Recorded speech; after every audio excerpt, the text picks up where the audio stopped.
My name is Bobby. And I'm Veronica. And we are the Browns. We'd like to welcome you to another episode of Breaking Bread with the Browns. And tonight, as promised, we are back with Sammy and Alandria Evans. Sam, I am. Yes, sir. So I know that you were blessed last week, so please prepare for part 2. Yes. Dos. I know that you guys kind of just talked about early on in your marriage you had challenges, and if you want to expound on that, you can. But if you can tell us a trying time, and then what did you guys do to overcome that? Okay. So, like we said, we got our son in the beginning of our marriage, so it was brand new to us. It was a challenge, especially for me, because I didn't know how to be a mom. And I didn't know how to handle the situation. I didn't know how to handle a marriage. I was like, everything was just totally new. And then I know it was new for him because he was now a full-time dad. Yeah. So everything was new for us. At the time too, before we got married, I told him that I couldn't have kids because that's what I was told. And I went through a lot of a lot of doctors, and it was told to me I couldn't have a baby. So I told him even before we got married that I don't want to get married because I'm broken and I can't give you kids. You know, but he said, well, it's okay. I have a son. I want to marry you anyway. So that was, just the love. A man that found of a wife found of a good thing. 2 kids later. I want to say that. Yeah. So in that process that we get our son, I'm going to the doctors because they're trying to figure out why I can't have a baby. And then I go and do a procedure, which is known for many women. It's called the histosalpingogram. Probably some of you know it, but they put ink into your tubes. They blow it up to see what's going on. Anyway, I remember that day we were fresh newlyweds, and the doctor calls me and says, hey, we'll see you again soon. And I'm like, for what? More procedures? Like, I was very upset because I knew I couldn't have kids. They're like, no, because when you're going to get pregnant. And I was like, what? Like, I was shocked. So I tell them we're happy, but then we have our son in the middle of everything. And I was like, well, what happens if I have a kid? In my mind, this is all the things I'm thinking. Yeah. How's he going to love how's he going to love our baby? And I was going through a lot of stuff. And then we actually get pregnant, and it was through me being like Hannah. I prayed and prayed for our son. Yeah. I prayed, and his name is Josiah Samuel because I prayed for him. I knew he was coming before we knew he was coming. I was like, I know I'm going to get blessed. And at that time too, we became new believers. Yeah. So all of this is happening. We're new believers. All of a sudden, parent. Now they're telling me I can have a kid, and we're like, oh my gosh. We get pregnant, and then we moved upstate. And it was bonkers. I had problems with our son. A lot of issues. We started arguing. I think I was like 4 months pregnant. I packed my bags from upstate, and I told him that I was going to go live with my mom and that he could see the baby, and that's it. We were separating because I was done. Yeah. I was done. And I don't believe in divorce, but at that time I was so wickedly done. I was just like, forget this. And he didn't respond the way I wanted him to respond. Of course, we didn't break up. End up having our son. More issues started happening. We end up, 2009, we end up moving out here. We have the son. We have Josiah. Josiah's little. I'm seeing a lot of things happening. He's not seeing it. And we're arguing. And we're not an arguing couple, so that was just like the enemy was working. And then we're new believers, and we didn't know how to respond to that. Right. It was hard. And then we became pregnant with our daughter. Then 2 years later. Yeah, 2 years later, we became pregnant with our daughter, and that's another testimony because he didn't want any more kids. Yeah, and I'll let her finish, but I'll explain that process. So he didn't want any more kids. I'm pregnant. I was going to school full time, finishing my degree because life happens, and I finally got to finish. I was 8 months pregnant in May, and I stood out the whole day. I already knew that I was gonna leave him. I already knew, again, this is the second time I was gonna leave. I knew that I was gonna leave him. I knew that this was it. I told him on the phone, because I was in campus I was studying for a test. I said, it was like 11 o'clock at night. He was calling me the whole day, and I ignored his phone calls because I was done. I said, you know what? Let me pick up the phone. I picked up the phone. I said, listen, this is what I'm gonna do. You can see your kids. I'm not gonna be that type of mother. It's like I already had arrangements. Like he could get him this time, and he could get him this time. That's how serious I was, because I was tired of the arguing. I was tired of the manipulation from his son, because I was being manipulated, and it was horrible. And he didn't see what was happening to me. He just cared about what he had to do for his son, which right now I understand that, but at that time it was bad. You don't. It's something that was bad, and of course we stood together, but it was hard. And when the time that he was 17 and we had moved to another place, I think that's when they say that was the breakthrough. The breakthrough. Mm-hmm. So, leading up to that part, so it got to a point where I told my son that he had to leave our home. There was a big disagreement we had at the house, and I just didn't know how to handle it, because I'm like, I feel like I was taking his side and then my wife's side, so it was too much. So I said, listen, you're gonna have to pack your bags and go. So I arranged for him to get an apartment in New York, and he left. And he was angry and he was bitter and this and that, because my home was falling apart. Yeah. And I said, I can't allow this to happen. That's right. So once he left and we had time to kind of go back to us, and focus on our little ones, now, time was going by, and then I realized one day through marriage counsel, we took some marriage counseling just because we felt wanted to be empowered. Absolutely. I realized, I said, wow, you know what? I did it wrong the whole time, because I didn't put my wife first. See, the God's order is wife first, then kids. And I never put my wife first, and I never saw her view or never understood, because I was so busy trying to be a good father. Yeah. I was trying to prove, well, I don't want to be like my dad, so I want to be a good dad. Yeah. So therefore, I never saw her side. And when it hit me, it's like Holy Spirit spoke to me, and I was like, wow, it impacted me. And that day, one day we came out of marriage counseling, and I broke down, and I told her, and I apologized, and I said, babe, please forgive me for never having your back.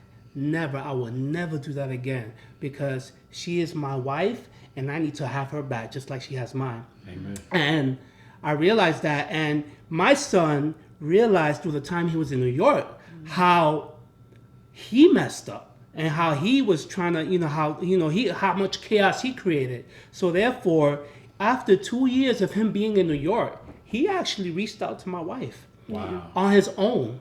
Yeah. And he reached out to her, and he broke my wife. My wife was in tears, because it was such a genuine apology for what he's done and for what he put us through, that, and my wife's response was amazing, because she embraced him.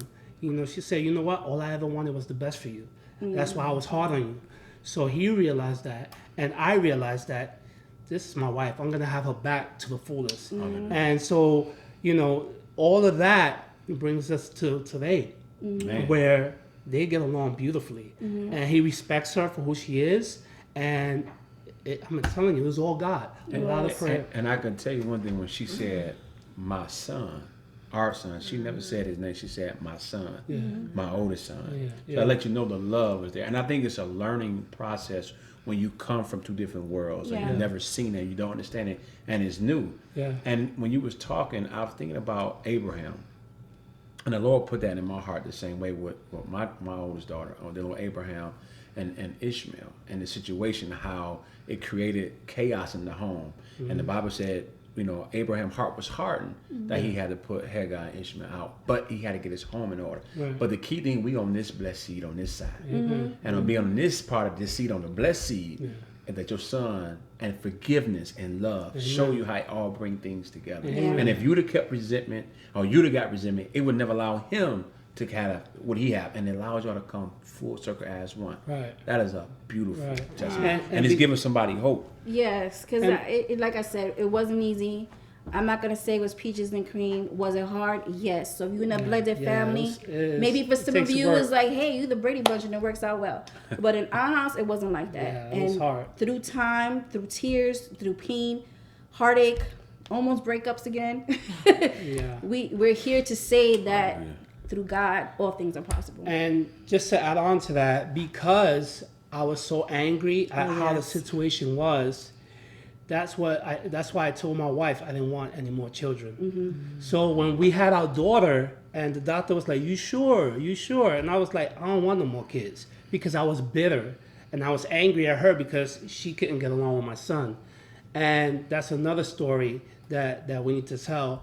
But that also created strife in our marriage. Yeah. Because she tied her tubes, and she didn't want to do that. She had expectations of maybe 1 or 2 more children. She wanted to be fruitful and multiply. But I was bitter.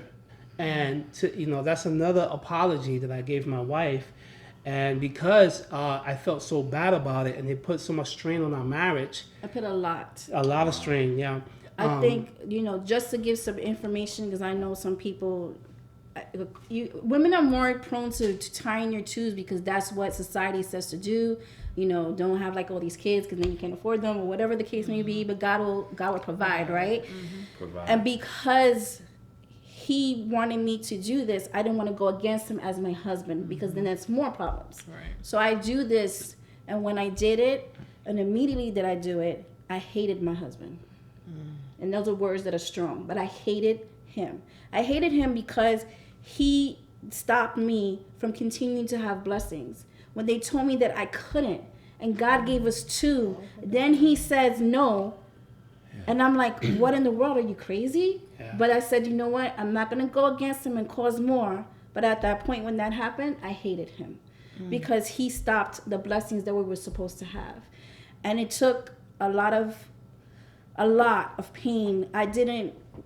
A lot of people don't know about post-tubal ligation syndrome, and it's something that happens to many women, and you think that's why a lot of women go on medicines, and then they go on medicines for their mental state. It's because if you put something in your body that's not supposed to be, it's going to mess up your body. Because God didn't make your body to be that way. Right. And so we put stuff in our body thinking that this is the way it's supposed to. I had the most horrible menses. I had no libido. And I'm being real with all adults here. I had no libido. I had no desire to be with my husband. Yeah, it was hard. It was hard. I didn't have affection.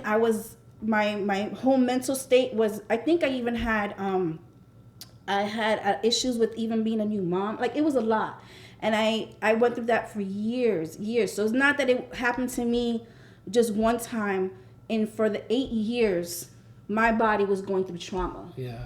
Every single day, I was battling the enemy in my mind every single day because my body wasn't what it's supposed to be. And it may not happen to you, lady. There may be some women out there that this never happened to, but more than about 80% of women go through what I've gone through. What's the name of that again? It's post-traumatic tubal ligation syndrome, PTLS. Okay. And there's many groups out there on Facebook. There's many women who are going through this. There's women who are going depression medication, antidepressants, because they're going through this. And once they get their tubes untied, everything's back to normal. Why? Because your body is the way that God wanted you to be. Wow. Your system is back. Yeah. And so this is all the stuff I was going through for 8 years. And that was a very out of those 8 years, about 5 of those years, like the first 4 of those years, it was hard. I didn't want to be with him. He disgusted me. I was done with him because I was like, you took that from me, and I think he didn't understand at that time what he took from me, and it took some time to realize, and and then that's another thing that the God revealed to me. God, I felt that the Holy Spirit and God, Holy Spirit revealed you was wrong for making her do that. And when I heard those words, actually, it was out of a concert. We came out of a Christian concert one time, and the Holy Spirit revealed it to me.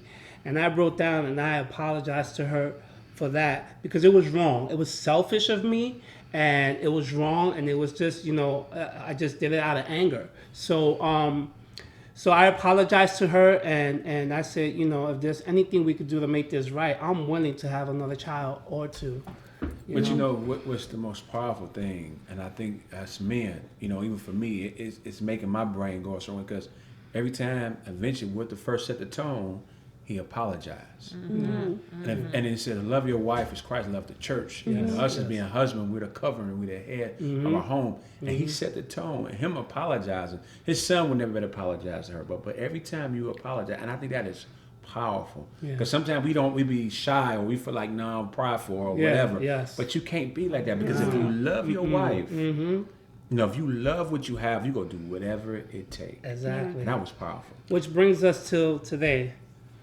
So because of that, we found out, we looked into tubal reversals. Right? And it's possible. There's hope. I was like, wow, hallelujah. But So this we knew this for procedure like was expensive. 4 years. That's super expensive. Super expensive. But I was determined. I said, one day, Lord, You're I gonna know have- I'm going to have that money, and we're going to change this. And it was last year, From before Mother's Day before Mother's Day. and my birthday, because it's the Yeah, same time. I called her on the phone. I'm like, are you almost home? And she's like, why? Yeah, why? What's going on? I need you to hurry up. Come on. So what I did, I bought some balloons. and Pampers. A boy and girl balloon. I bought like a little seat. It was like a little baby shower. I, You know I, what I'm saying? I thought somebody was having a baby. Like, I'm like, does Yeah. somebody we know have a baby? And Yeah. I'm like excited. I'm like, why is there balloons? And like, and then our friends with ours were there. They were recording, and I'm like, Yeah. what is happening? I was like, are you guys pregnant? Like, I'm Yeah, thinking like, yeah. hey, congratulations. So He sits me down, I and sit, I'm like, I what's sit going her on? down. I got down on my knees. It's kind of like if I was proposing. Mm-hmm. And I apologized again for everything that happened. And little did she know that I had got the money. Yeah. I went and paid for the surgery for her tubes to be reversed. All behind my back. And all behind her back. She didn't even know. I gave her the envelope.